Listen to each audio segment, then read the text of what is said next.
Okay. Salamu alaikum. Sunana Rahama Sadau.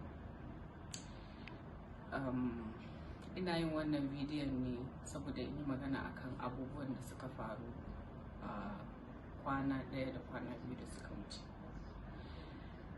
Abu ya taso akan hoton da na saka,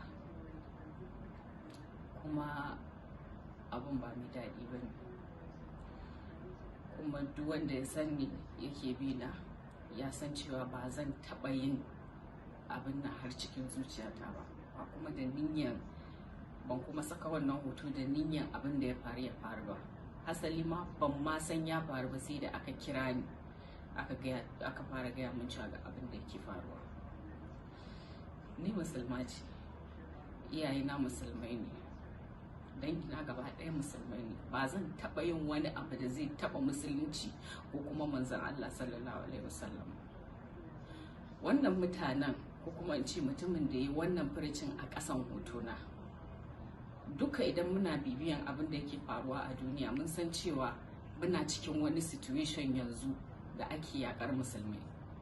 So mutum yana neman wani gaba ne kawai da zai samu ya ci mutuncin musulunci, sai kuma kaddara ta fada a kan hotona. Ni ina ɗaya daga cikin waɗanda suka yi ta yakan abubuwan da ke faruwa a Faransa. Duk wanda yake bina zai gani. Ni ba mahaukaciya ba ne, ba ni da dalilin da zai sa in yi supporting ko kuma in bi wannan abin da wancan ya je rubuta a ƙasan hotona. Amma dai kaddara ya riga fata. Duk ma dai abin da ya faru ne a dalilina. Ina mai bawa daukashin al'umma hakuri. Wannan abin ya fi min ciwo fiye da komai, ya fi min ciwo fiye da kowa. Dan Allah a yi haƙuri, Allah ya kare.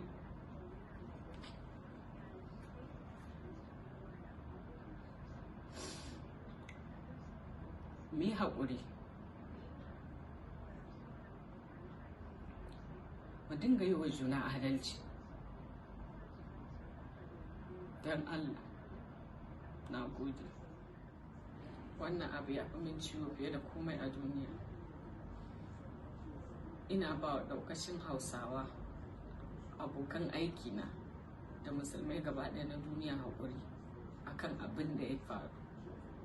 Kuma in Allah ya yarda hakan ba za ta taɓa faruwa ba, ba zai sake faruwa ba in Allah ya yarda.